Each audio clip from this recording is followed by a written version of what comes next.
Salatullah, salamullah. Bismillahirrahmanirrahim. Assalamualaikum warahmatullahi wabarakatuh.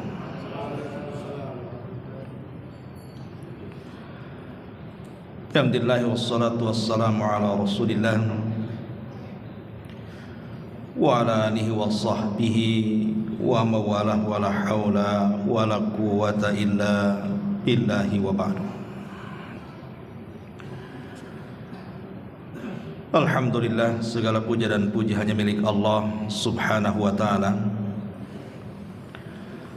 Salawat dan juga salam kita hadiahkan kepada Rasul kita Nabi besar Muhammad sallallahu alaihi wa ala alihi wasallam.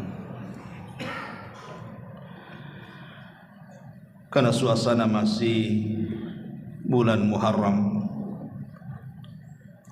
dan malam ini masuk pada malam ke-10 bagi yang ikut pemerintah dan juga Muhammadiyah. Adapun dari Nahdlatul Ulama saya dengar hari Rabu. Tapi tidak perlu jadi polemik karena penentuan bulan itu kan ditentukan dengan menggenapkan dan mengganjilkan. Artinya yang melihat bulan berarti mengganjilkan, yang tidak melihat bulan artinya menggenapkan. Kapan menggenapkan dan mengganjilkan? Ya sewaktu di bulan Dzulhijjah. Ketika tanggal 29 Dzulhijjah itu terlihat bulan, berarti 1 Muharramnya itu tanggal 30. Tapi yang tidak melihat hilal berarti Dzulhijjahnya digenapkan tanggal 30, baru setelahnya tanggal 1. Jadi perselisihannya hanya di sini saja. Baik yang besok tanggal 10 Muharram atau yang Rabu, ya sama-sama juga dalilnya kuat kan itu. Kalau yang besok tentunya ikut pemerintah, dan memang kita disuruh untuk mengikuti pemerintah. Tapi sisi lain juga yang melihat hilal memang begitu juga dalilnya. Kita disuruh melihat hilal. Kita tidak akan bicara soal polemik, tapi yang jelas adalah seseorang dianjurkan berpuasa di tanggal 10 Muharram ini. Pembahasan di malam hari ini karena teringat tanggal 10 Muharram, maka kita akan mengkisahkan satu kisah yang terjadi di tanggal 10 Muharram ini. Dan kisah ini tentu sangat menyayat hati dan sangat menyedihkan.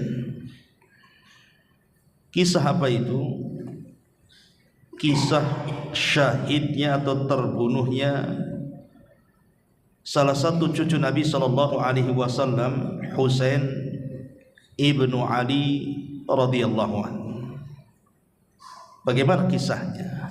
Inilah yang kita akan kisahkan untuk mengenang tanggal 10 Muharram ini. Ma'asyiral muslimin yang dimuliakan Allah Subhanahu wa taala. Tentu ketika kita mengkisahkan salah satu cicit Nabi sallallahu alaihi wasallam ini karena tanda kecintaan kita kepada Ahlul Bait. Syekhul Islam Ibn Taimiyah rahimahullahu taala mengatakan, Alu baiti Rasulillah sallallahu alaihi wasallam lahum minal huquqi ma yajibu riayatuha. Keluarga Nabi sallallahu alaihi wasallam itu bagi mereka punya hak-hak yang wajib untuk kita perhatikan. Fa innallaha ja'ala lahum haqqan fil khumusi wal fai'i. Karena Allah Subhanahu wa taala juga menjadikan bagi mereka hak tentang pembagian harta perang. atau ghanimah peperangan. Wa amara atau wa umira bis salati alaihi ma'as salati ala Rasulillah sallallahu alaihi wasallam. Dan kita diperintahkan untuk bersalawat kepada mereka keluarga Nabi sallallahu alaihi wasallam, termasuk dalamnya Husain, sebagaimana kita bersalawat kepada Nabi sallallahu alaihi wasallam. Makanya bentuk sayangnya kita kepada keluarga Nabi itu adalah dengan cara bersalawat pada setiap solat kita. Kalau kita sedang tasyahud, khususnya tasyahud akhir, salah satu salawat yang kita baca adalah salawat Ibrahimiyah. Dan dalam kandungan salawat Ibrahimiyah itu kita menyebut Nabi SAW dan seluruh keluarganya. Allahumma salli ala Muhammad wa ala ali Muhammad. Kita bersalawat kepada Nabi SAW dan kepada keluarganya. Bahkan Imam Syafi'i rahimahullahu ta'ala sampai mengatakan, ya ala baiti Rasulillah sallallahu alaihi wasallam hubbukum fardum minallahi fil Qur'ani anzalahu. Wahai keluarga Rasul sallallahu alaihi wasallam, cintanya kita kepada kalian itu sebuah kewajiban dari Allah yang tertera dalam Al-Quran yang Allah turunkan. Yakfikum min azimil fakhri annakum man lam yusalli alaikum la salata lahu. Cukuplah bagi kalian dari kebanggaan terbesar yang ada bahwa orang yang tidak bersalawat kepada kalian dalam salat, maka salat seseorang tidak dianggap sah. Ini ucapan Imam Syafi'i rahimahullahu ta'ala, menunjukkan bahwa kita wajib mencintai keluarga Nabi. Terlepas dari polemik di negeri kita soal nasab, kita tidak membahas itu. Kita membahas keluarga Nabi. Karena orang-orang yang mengaku nasabnya sampai kepada Rasul bisa iya, bisa tidak.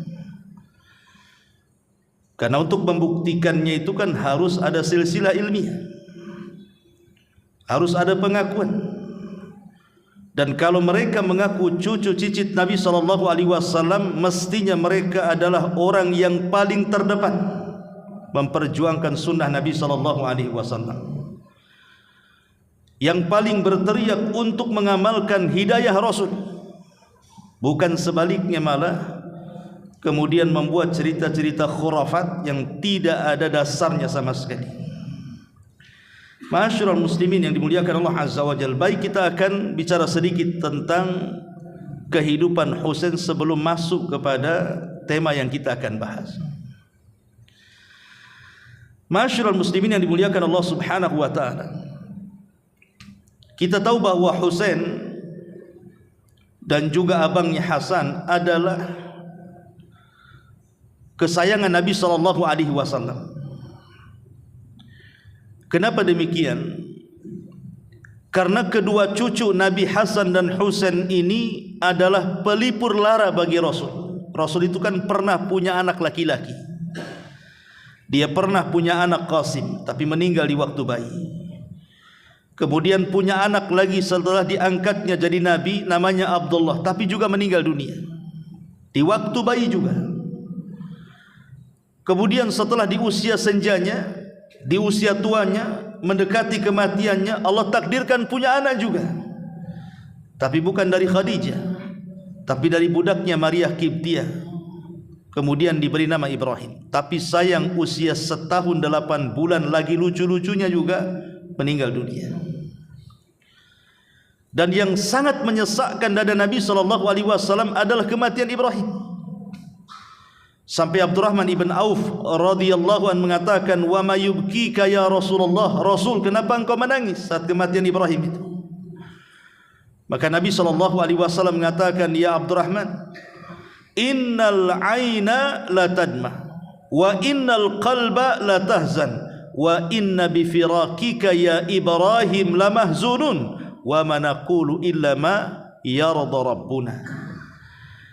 Bagaimana aku tidak menangis wahai Abdurrahman, sementara mata ini bisa mengeluarkan air mata dan hati ini bisa bersedih, sementara perpisahan aku dengan Ibrahim ini sungguh menyesakkan dada, tapi aku berusaha untuk tidak mengucapkan sesuatu kecuali apa yang Allah ridhoi saja. Artinya bahwa kematian putra-putra Rasul ini menyesakkan dada Nabi SAW.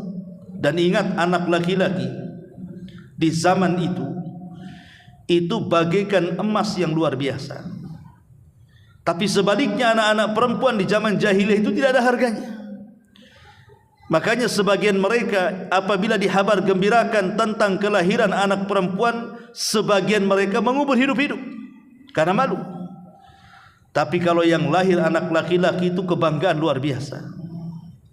Itu di zaman jahiliyah. Sehingga wajar kalau Nabi SAW sangat sesak dadanya ketika kematian putra terakhir beliau Ibrahim.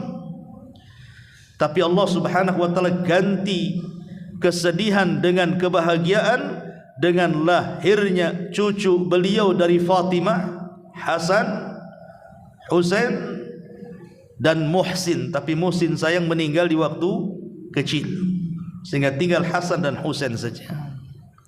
Dari kedua cucu Rasul inilah keturunannya sampai hari ini, bahkan sampai kiamat dibangkitkan akan senantiasa ada. Ma'asyiral muslimin yang dimuliakan Allah Subhanahu wa taala, ketika Hasan lahir atau Husain lahir, dua-duanya lahir,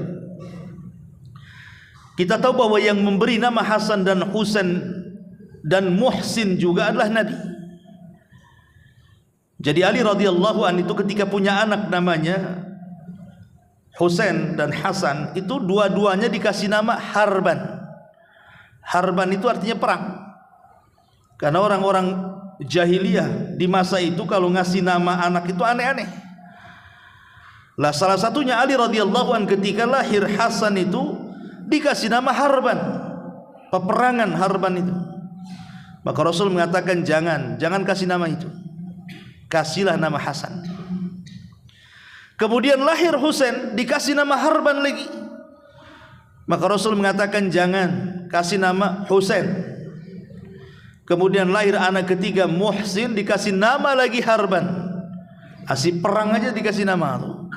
Tapi Nabi mengatakan jangan kasih nama Muhsin, karena aku teringat dengan Nabi Harun ketika memberi nama anaknya Sobar, Sobur dan Mubashir. Jadi Rasulullah SAW teringat Nabi Allah Harun alaihi salatu wassalam, kemudian memberi nama cucu-cucunya dengan nama yang mirip-mirip, Hasan, Husain dan Muhsin. Ma'asyiral muslimin yang dimuliakan Allah Subhanahu wa taala, lahir saja di usia 7 hari. Maka Nabi SAW kemudian mengakikahi Hasan dan Husain ini. Dan itu disebutkan dalam sebuah riwayat, aqqa anil Hasani bi kabshin wa anil Husaini bi kabshin. Nabi SAW pernah mengakikahi Hasan dengan 1 kambing dan mengakikahi Husain dengan 1 ekor kambing. Walaupun dalam riwayat yang lain Nabi SAW menganjurkan anak perempuan 1 kambing, anak laki-laki 2 kambing. Dan tentu bahwa ucapan Nabi SAW lebih utama dibandingkan perbuatannya. Perbuatan Rasul mengakikahi Hasan dan Husain 1 kambing 1 kambing. Tapi ucapan Rasul mengatakan perempuan 1 kambing, laki-laki 2 kambing. Dan al-qawlu muqaddamun 'alal fi'li. Itu kaidah. Ucapan itu lebih diutamakan dibandingkan perbuatan. Artinya kalau kita punya anak laki-laki ya 2 kambing, kalau perempuan 1 kambing. Dan di sini ada pelajaran dari Nabi SAW kepada kita. Kenapa kemudian Nabi SAW mengakikahi keduanya? Karena kita tahu bahwa akikah ini sangat penting, karena terkait dengan tergadaikannya seorang anak memberikan syafaat kepada orang tuanya. Rasul mengatakan kullu ghulam murtahanun bi aqiqatihi. Setiap orang itu tergadaikan syafaatnya dengan akikahnya. Jadi Nabi SAW tidak mau Hasan dan Husain ini terhalang untuk memberikan syafaat kepada kedua orang tuanya. Makanya Nabi mengakikahi keduanya. Dan ini pelajaran bagi kita, kalau kita memiliki kesanggupan, akikahi anak kita supaya tidak terhalang syafaat mereka dengan kita. Ma'asyiral muslimin yang dimuliakan Allah Subhanahu wa taala. Adapun masa kanak-kanak Hasan dan Husain, ya samalah dengan kita juga. Artinya tidak ada yang berbeda. Sebagaimana anak-anak yang bermain, ya jalan, ya lari, menangis, tertawa, itulah Hasan dan Husain layaknya anak-anak yang lainnya. Cuman bedanya tentu dia memiliki nasab yang luar biasa yang kita tidak punya. Bagaimana tidak agungnya Husain ini dan juga abangnya Hasan. Pertama, ibundanya Fatimah. Siapa yang tidak kenal Fatimah? Fatimah adalah satu dari empat wanita terbaik dunia yang disabdakan Nabi SAW, kamula minar rijali katsirun walam yakmul minan nisa illa arba'ah. Laki-laki sempurna itu banyak, tapi perempuan sempurna itu tidak banyak kecuali hanya 4 orang. Kemudian Rasul menyebutkan dari zaman ke zaman. Pertama, Asiyah bintu Muzahim, istri daripada Fir'aun. Kemudian yang kedua, Maryam bintu Imran, ibunda Isa bin Maryam. Kemudian yang ketiga, Khadijah bintu Khuwailid, istri Nabi SAW. Dan yang terakhir, Fatimah, putri Nabi SAW. Jadi Husain memiliki ibunda satu di antara 4 wanita terbaik dunia. Dan ingat, ibunda Husain, Fatimah, kelak di sorga akan menjadi pemimpin para wanita.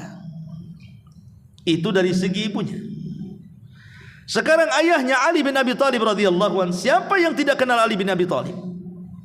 Satu di antara khulafaur rasyidin yang keempat setelah Abu Bakar, Umar, Utsman, kemudian Ali. Satu di antara 10 sahabat yang disebutkan satu redaksi hadis al-mubasyiruna bil jannah, orang-orang yang dijanjikan masuk surga. Dan Ali radhiyallahu anhu adalah ibnu ammi Nabi SAW. Dia putra daripada pamannya Rasul, artinya sepupu dengan Nabi. Dan Ali radhiyallahu anhu juga anak angkat Nabi SAW. Ma'asyiral muslimin yang dimuliakan Allah Subhanahu wa taala. Adapun kakeknya Sayyidu al-Anbiya, pemimpinnya para nabi. Adapun neneknya Khadijah, satu di antara 4 wanita terbaik dunia. Adapun dia sendiri Hasan dan Husain, Husain sendiri adalah pemimpin kita kelak pada hari kalau Allah takdirkan kita masuk surga. Karena Rasul mengatakan, Sayyida syababi ahlil jannah. Hasan dan Husain itu akan menjadi pemimpin para pemuda di surga. Jadi nasab mana lagi yang bisa menandingi Husain ini dan juga abangnya Hasan. Ma'asyiral muslimin yang dimuliakan Allah Subhanahu wa taala. Adapun sifat-sifatnya, Hasan dan Husain ini sangat mirip dengan Nabi SAW. Dijelaskan oleh Ali sendiri, kanal Hasanu ashbahun nas bi Rasulillah SAW min jihati min wajhihi ila surratihi, wa kanal Husain ashbahun nas bi Rasulillah sallallahu alaihi wasallam min ma asfala min dzalik. Kata Ali radhiyallahu anhu, adapun Hasan itu dari pusar ke atas itu persis dengan Nabi. Adapun Husain dari pusar ke bawah. Jadi kalau seandainya kedua manusia ini dikumpulkan, maka itulah Nabi sallallahu alaihi wasallam. Karena Ali mengatakan Hasan lebih mirip dengan Rasul dari pusar ke atas, Husain lebih mirip dengan Rasul dari pusar ke bawah. Ma'asyiral muslimin yang dimuliakan Allah Subhanahu wa taala. Itulah Hasan dan juga Husain. Saking cintanya Nabi SAW dengan kedua cucunya ini. Satu hari Nabi SAW sedang berkhutbah, khutbah Jumat lagi. Kemudian Hasan dan Husain masih kecil ini, biasa namanya anak laki-laki, apalagi anak kecil kan lari sana lari sini. Ketika melihat cucunya lari-lari, maka Nabi SAW sampai turun mimbar kemudian menangkap kedua cucunya, kemudian menggendongnya naik lagi ke atas mimbar, kemudian melanjutkan ceramahnya dan ditutup dengan innama amwalukum wa auladukum fitnah. Sesungguhnya harta kalian dan anak keturunan kalian juga bisa menjadi fitnah, termasuk aku, kata Nabi SAW. Aku tidak kuasa dengan kedua cucuku ini. Makanya Nabi SAW kalau sedang sholat itu, terkadang Hasan Husain itu naik di punggung Nabi, karena sayangnya Nabi SAW sengaja melamakan sujudnya itu, sehingga para sahabat menyangka ada turun wahyu kepada Nabi SAW karena saking lamanya sujudnya. Tapi Rasul menjelaskan, tidak, karena di punggungku ada kedua cucuku, biarkan dia turun baru aku bangkit dari sujud. Begitulah kecintaan Nabi SAW. Sampai Nabi SAW apabila sakit Hasan dan Husain itu, Nabi berusaha untuk meruqyahnya, diruqyah oleh Nabi SAW. Sebagaimana hadis yang masyhur di mana Nabi SAW meruqyah keduanya dan mengatakan, a'udzu bikalimatillahi tammati min syaitanin wa hammah. Aku berlindung dengan kalimat-kalimat Allah, Al-Quran maksudnya, dari setan-setan yang jahat yang akan menguasai kedua cucuku ini. Begitulah perhatian Nabi SAW kepada Hasan dan juga Husain.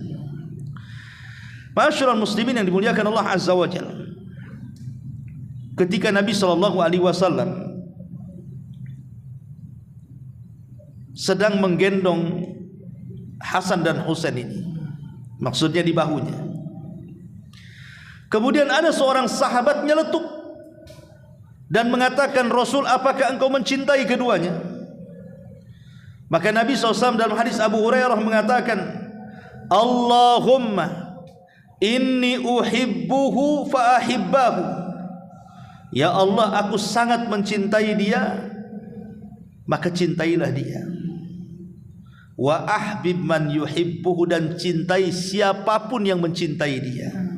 Lihat, Rasul sedang menggendong Husain, meminta kepada Allah, ya Allah, aku sangat mencintai dia, tolonglah cintai juga dia, dan cintai siapapun yang mencintai dia. Artinya kalau kita mencintai Husain, berarti masuk dalam doa ini kita akan mendapatkan kecintaan Allah Subhanahu wa taala dari doa Nabi sallallahu alaihi wasallam. Bahkan hadis mengatakan, man ahabbahuma faqad ahabbani wa man abghadahuma faqad abghadani. Siapapun yang mencintai keduanya maka dia telah mencintai aku, kata Rasul, dan siapapun yang membenci keduanya maka dia telah membenci aku, kata Rasul. Lihat bagaimana Nabi SAW sangat keras sekali kepada para pembenci Hasan dan Husain ini. Sampai-sampai ada seorang sahabat namanya Aqra ibn Habis radhiyallahu anhu. Dia punya anak 10. Nabi SAW ketika itu menggendong Hasan Husain kemudian mencium keduanya. Aqra ibn Habis ini kaget karena dia tidak pernah mencium anak-anaknya, sehingga dia mengatakan kepada Rasulullah, ya Rasulullah, kenapa engkau mencium keduanya? Maka Nabi SAW mengatakan, berapa putramu? 10. Pernah kau cium putra-putramu dan putri-putrimu? Tidak, katanya. Maka Rasul mengatakan, ciumlah putra-putrimu, karena kalau engkau tidak menciumnya maka hampir-hampir rahmat akan dicabut dalam jiwamu. Maka Rasul mengatakan, irhamu man fil ardi sayarhamukum man fis sama. Sayangi orang yang di bumi, maka yang di langit akan sayang kepadamu. Dan banyak lagi tentang keutamaan Husain dan juga abangnya Hasan radhiyallahu anhu. Ketika Nabi SAW meninggal dunia, ketika itu khalifah jatuh kepada Abu Bakar Siddiq radhiyallahu anhu. Dan Abu Bakar Siddiq radhiyallahu anhu di zamannya itu sangat menyayangi kedua cucu Nabi ini. Sampai-sampai apabila mendapatkan ganimah peperangan, maka Abu Bakar akan menyisihkan harta ganimah itu untuk kedua cucu Nabi SAW. Apa yang dilakukan Abu Bakar sama dengan yang dilakukan Umar bin Khattab radhiyallahu anhu. Sama juga suka memberikan harta banyak kepada keluarga Nabi sallallahu alaihi wasallam. Lah di zaman Utsman tentu keduanya sudah dewasa. Kan di zaman Abu Bakar dan Umar kan masih kecil. Di zaman Utsman tentu sudah tua, sudah dewasa. Lah dia terlibat dalam peperangan ketika membuka Afrika. Di zaman Utsman radhiyallahu an, Hasan dan Husain ini ikut perang menjadi seorang mujahidin di bawah tentara Utsman ibn Affan radhiyallahu an sampai membebaskan daratan Afrika. Dan begitu seterusnya. Tetapi ketika kemudian Ali radhiyallahu an ayahnya berkuasa, kemudian Allah takdirkan Ali meninggal dunia di tangan Abdurrahman ibn Mulzam, secara otomatis kekuasaan jatuh kepada Hasan. Tapi Hasan itu tidak lama berkuasa. Menjadi khalifah Ar-Rashidah ini hanya 6 bulan. Karena setelah Hasan berkuasa, rupanya pasukan Ali radhiyallahu an bangkit kembali dan pasukan Muawiyah bangkit kembali, kemudian hendak berperang. Karena kan sebelumnya bapaknya dengan Muawiyah itu ada konflik tentang terbunuhnya Utsman. Jadi Utsman ketika terbunuh oleh kelompok Sabaiyah itu, 5.000 anak muda yang tergabung dari anak-anak muda Kufah, anak-anak muda Mesir, anak-anak muda Basrah, akhirnya mereka pun datang ke Madinah di musim haji dengan terakhir melakukan pembunuhan dengan cara sadis kepada Utsman ibn Affan. Meninggal sedang membaca Quran dan sedang berpuasa di usia 80 tahun lebih, sudah tua. Lah terbunuhnya Utsman ini menyisakan kesedihan kepada keluarganya, salah satunya Muawiyah. Karena masih satu kabilah Bani Umayyah. Sementara Ali radhiyallahu an tidak kunjung menangkap para pembunuh Utsman, tentu karena ijtihad Ali. Karena di belakang para pembunuh Utsman ini kabilah-kabilah besar dari berbagai macam daerah kan gitu. Kalau sampai ditangkap akan menjadi perang besar. Makanya Ali mengatakan, saya akan tangkap tapi baiat dulu saya. Tapi Muawiyah terbalik, tangkap dulu baru saya baiat. Tangkap dulu baru saya akan baiat engkau wahai Ali. Maka bersiteganglah antara Ali dan kubu Muawiyah yang ada di Syam, yang ketika itu di zaman Utsman Muawiyah itu posisinya sebagai gubernur di Syam. Akhirnya terjadilah salah paham, kemudian terjadi peperangan yang disebut dalam sejarah sebagai perang Siffin namanya. Lah inilah perang pertama, perang saudara namanya. Persis seperti yang disabdakan Nabi SAW lewat lisannya Hudzaifah ibn Yaman. Ketika Umar bin Khattab radhiyallahu an bertanya soal fitnah, maka kemudian Hudzaifah mengatakan, selama engkau masih hidup wahai Umar, maka tidak akan terjadi fitnah. Maksudnya tidak mungkin ada pembunuhan orang Islam dengan orang Islam.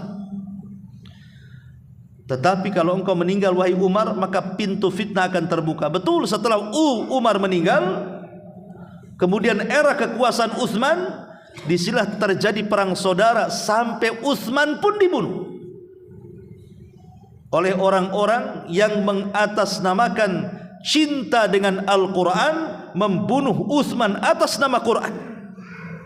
Padahal Utsman adalah ahli Quran. Ma'asyiral muslimin yang dimuliakan Allah Azza wa Jalla. Makanya setelah perang Siffin ini terjadi perdamaian. Kemudian terjadi perdamaian ini, keluar satu kelompok yang kemudian melembaga sampai hari ini yang disebut dengan Khawarij. Lah dari tengah-tengah Khawarij inilah muncul seorang laki-laki yang hafal Quran, namanya Abdurrahman ibn Mulzam. Di tangan dialah Ali radhiyallahu an ditikam kemudian meninggal. Bayangkan, yang menusuk Ali, yang membunuh Abdurrahman bin Mulzam ini bukan orang biasa, hafal Quran. Tapi dia membunuh Ali radhiyallahu an. Lah ketika Ali radhiyallahu an meninggal dunia, baru kemudian Hasan yang secara otomatis diangkat menjadi khalifah. Lah ketika Hasan kemudian diangkat menjadi khalifah, para pendukung Ali radhiyallahu anhu bangkit dan ingin menyerang Muawiyah yang ada di Syam, sebab mereka adalah sumber kekacauan menurut orang-orang ini. Ya tentu Muawiyah tidak tinggal diam, berak juga pasukannya dan hampir berhadap-hadapan dan hampir perang. Tapi Hasan setelah berkuasa 6 bulan, dia tidak mau ada lagi pertumpahan darah.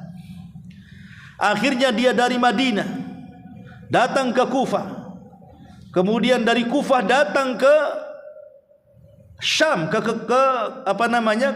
kepada Muawiyah bin Abi Sufyan, dan mengatakan, ya Muawiyah, aku lepas sebagai pemimpin kaum muslimin, kuserahkan kepemimpinanku kepadamu. Maka kemudian Hasan pun menyerahkan kepemimpinan kepada Muawiyah bin Abi Sufyan. Dari sini terjadi pergeseran antara Khulafaur Rasyidin menjadi mulkun wa rahmah. Karena Khulafaur Rasyidin itu cuma 30 tahun saja berdirinya.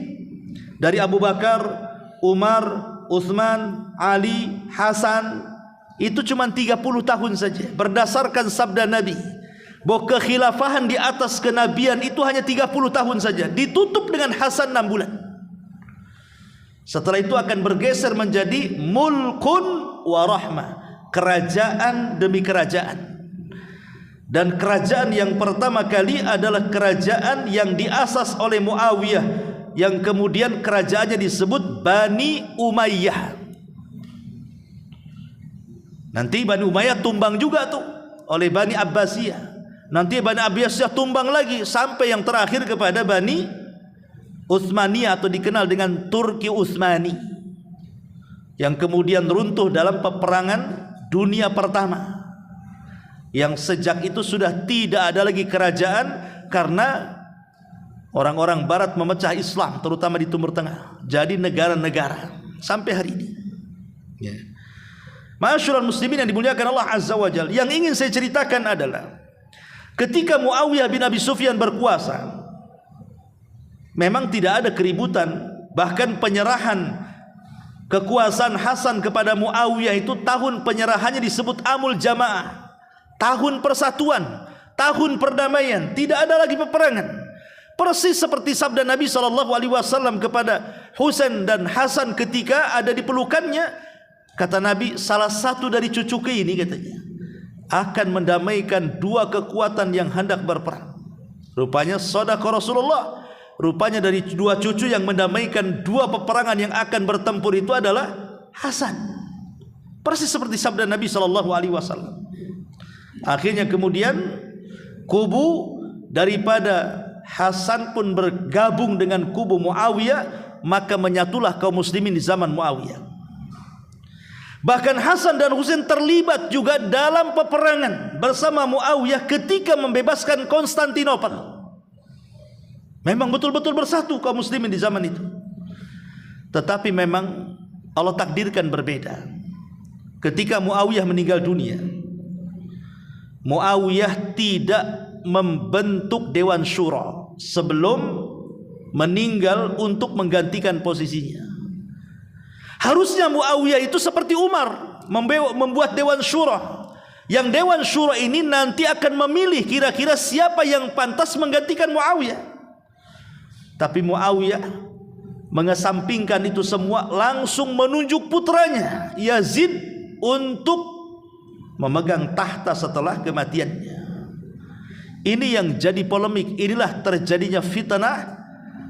Sejarah Husain terbunuh itu dari sini mulainya, di mana Muawiyah entah karena urusan politik langsung memilih putranya Yazid. Dan ingat, Muawiyah tidak punya anak kecuali Yazid. Kenapa alasannya? Karena kita tahu bahwa ketika Abdurrahman ibn Mulzam dengan kawan-kawannya hendak membunuh Ali itu, mereka rapat di Mekah. Mereka menyasar kepada 3 sahabat yang akan mereka bunuh dalam satu malam. Pertama Ali radhiyallahu an, yang kemudian Amr bin As, kemudian Muawiyah bin Abi Sufyan. Itu target Khawarij. Adapun kemudian Ali berhasil mereka bunuh di tangan Abdurrahman ibn Mulzam. Adapun Amr ibn As lolos dari pembunuhan karena ketika itu dia sedang sakit. Sementara sebagai ganti mengimami sholat subuh, dia ganti orang lain. Orang yang gantinya itu yang dibunuh. Sementara Muawiyah sempat berkelahi, kemudian terluka, dan lukanya kata dokter tidak bisa disembuhkan. Artinya dia tidak akan punya anak lagi. Sembuh tapi tidak punya anak lagi kecuali Yazid, putranya itu Yazid bin Muawiyah itu. Ya. Lah Yazid bin Muawiyah ini tiba-tiba ditunjuk langsung. Harusnya Muawiyah itu membuat Dewan Syuro. Kenapa? Karena banyak sahabat yang masih hidup, sementara Yazid itu bukan sahabat, dia tabi'in. Karena di zaman itu masih ada sahabat-sahabat senior yang masih hidup. Ada Abdullah ibn Umar masih hidup, ada Anas ibn Malik masih hidup, ada Abdullah ibn Zubair masih hidup, termasuk Husain masih hidup. Dan Husain terbaik. Harusnya Muawiyah meninggal, Husainlah menjadi pemimpin setelahnya. Tapi entah kenapa Muawiyah, mungkin karena ada unsur politik, memilih Yazid pula, dan memaksa seluruh kaum muslimin dimanapun mereka berada untuk membaiat putranya Yazid. Akhirnya karena ketakutan ya banyak manusia berbaiat, tapi sayang ada dua tokoh besar tidak mau baiat. Husain tidak mau baiat, dan Abdullah ibn Zubair tidak mau baiat. Dipaksa pun tak mau baiat. Akhirnya kemudian keduanya lari dari Madinah ke Mekah dan bersembunyi di Mekah. Lah orang-orang Kufah yang dekat dengan ibu kota itu, mereka memang tidak suka dengan Yazid, sama sekali tidak suka menjadi pengganti daripada Muawiyah. Itu di ibu kota tuh. Ketika orang-orang yang ada di ibu kota itu di Kufah mendengar bahwa Husain tidak berbaiat, Abdullah ibn Zubair tidak berbaiat, akhirnya mereka ingin supaya Husain itu yang memegang kekuasaan dan mengambil alih kekuasaan dan menumbangkan Yazid bin Muawiyah. Itu tujuan orang-orang Kufah itu. Dari situlah mereka ngirim surat dari Kufah ke Madinah. Dikirim surat.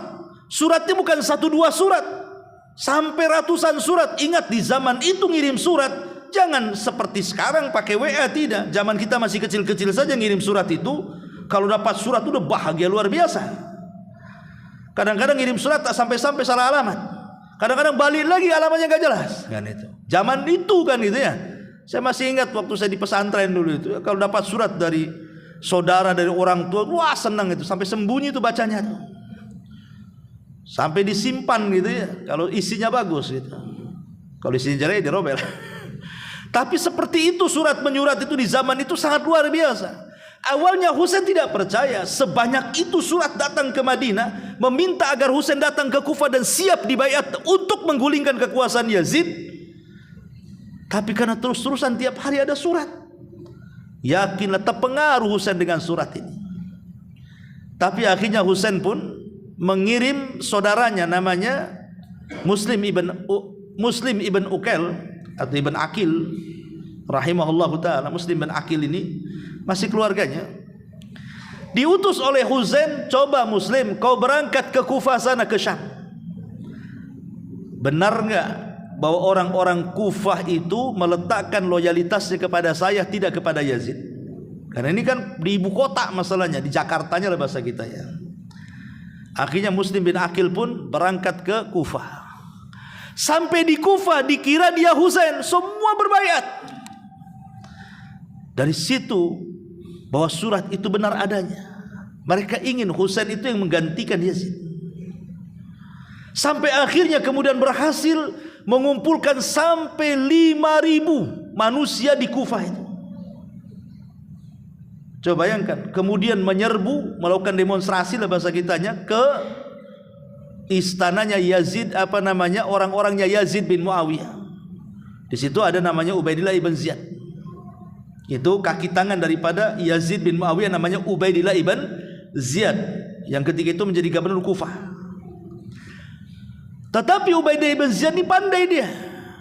Sudah tahu nih gerak-gerik gak bagus nih, ini akan terjadi pemberontakan kepada Yazid. Akhirnya kemudian Ubaidillah ibn Ziyad membuat trik bagaimana caranya kemudian loyalitas mereka kepada Husain diputus di tengah jalan sebelum Husain datang. Dengan cara apa? Dibuatlah serangan fajar. Tahu serangan fajar? Dikasih duit banyak-banyak ya. Kasih sembako, kasih apa gitu kan. Kalau sekarang pakai sembako lah kan. Ya zaman dulu ndak mau pakai duit supaya loyalitasnya berganti kepada Yazid. Politik, money politik pun ndak ada tuh zaman tuh. Bukan sekarang aja, rupa niru-niru juga gitu orang sekarang ini nirunya Ubaidillah ibn Ziyad yang membunuh Husain tuh. Ya. Akhirnya kemudian dari 5.000 orang Kufah itu bisa belot, lo bayangkan. Gara-gara money politik itu.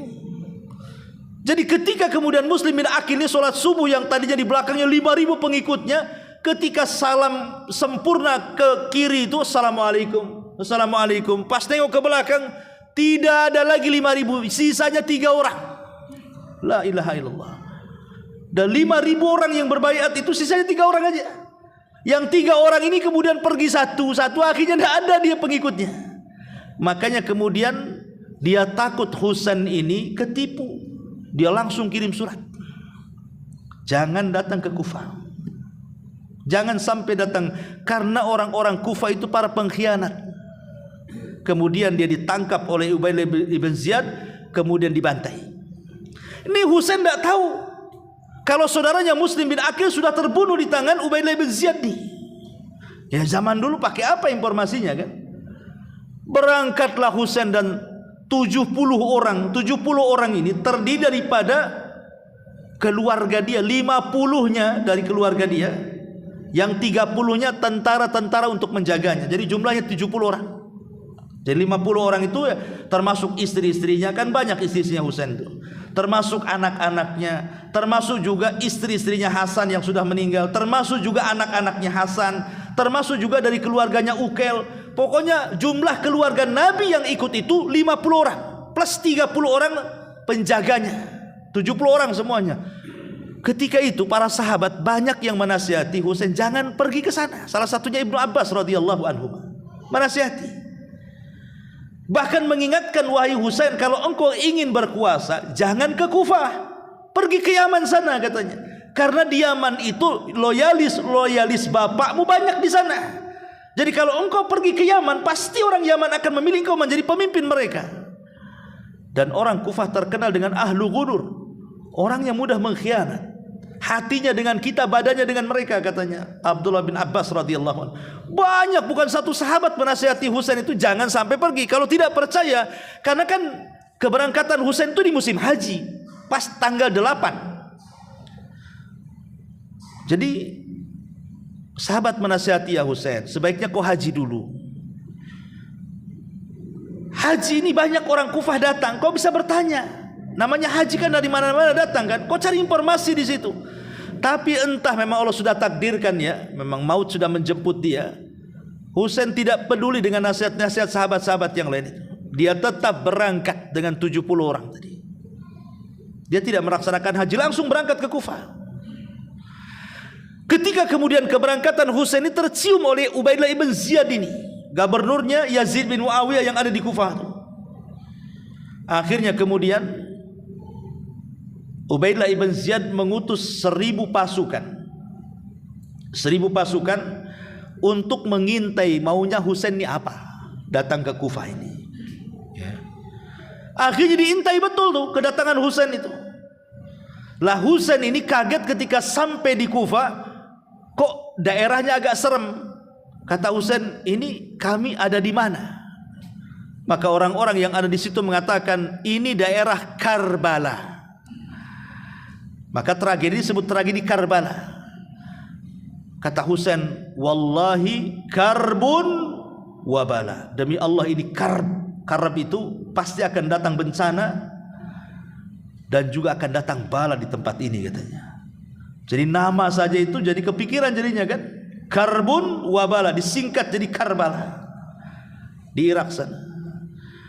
Betul, ketika itu tiba-tiba dikepung dengan 1.000 pasukan yang diutus oleh Ubaidillah ibn Ziyad ini. Setelah kemudian Husain pun disuruh, sebenarnya yang 1.000 pasukan ini pemimpinnya bagus, meminta agar Husain itu balik lagi ke Madinah. Tapi Husain pula ngotot, tak mau. Yang ngotot itu keluarga Muslim bin Aqil, karena merasa ayahnya ataupun kerabatnya dibunuh. Dia mau minta balasan darah, makanya tidak mau balik. Husain ini sebenarnya mau balik ke Madinah. Tapi karena keluarga Muslim bin Aqil yang terbunuh itulah minta supaya darahnya Muslim bin Aqil itu diselesaikan. Ini kisah siapa pembunuhnya.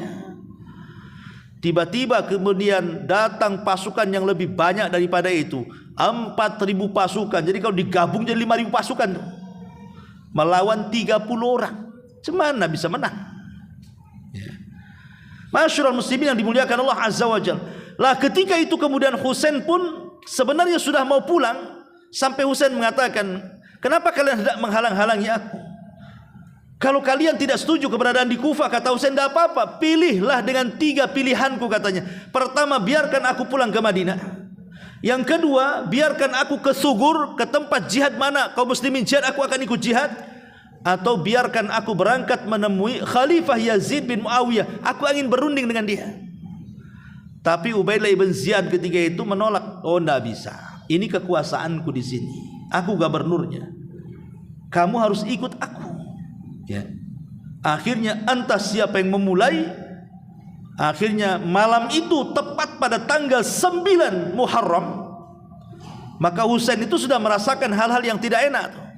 Makanya malam itu dia habiskan dengan qiyamul lail, dengan membaca Quran. Dan seluruh pasukannya, keluarganya disuruh malam itu begadang salat malam, meminta fatwa kepada Allah Subhanahu wa ta'ala. Tapi memang Allah takdirkan keesokan harinya tepat di tanggal 10 Muharramnya, yang 5.000 pasukan ini adalah beberapa yang membelot dan membela Husain ini, tapi tidak seimbang. Tetap saja terjadi peperangan yang jomplang, tidak seimbang. 5.000 melawan 30 orang. Siapa yang bisa menang? Yang 70 orang ini pun di situ banyak wanitanya, tidak ikut perang, banyak anak-anaknya. Sehingga akhirnya semua putra-putra Husain tidak ada yang selamat dalam peperangan ini.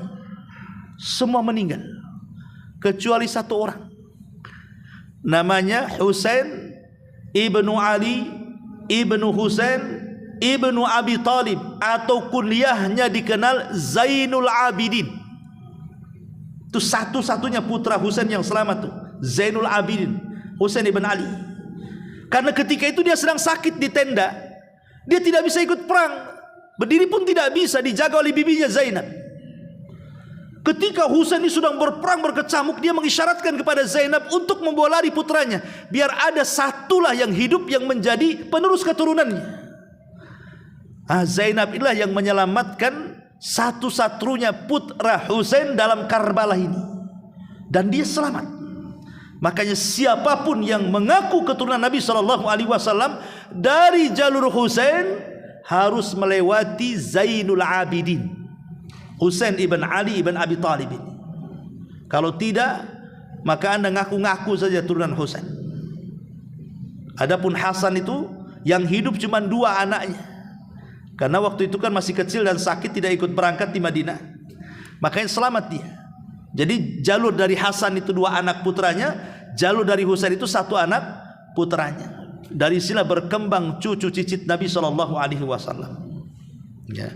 Tapi yang jelas bahwa tepat di tanggal 10 Muharram ini, disitulah terjadi tragedi yang sangat menyedihkan, di mana Husain dibantai, sehingga pembantaian ini menjadikan kepala dan badan Husain entah berantah di mana, karena terputus kepalanya.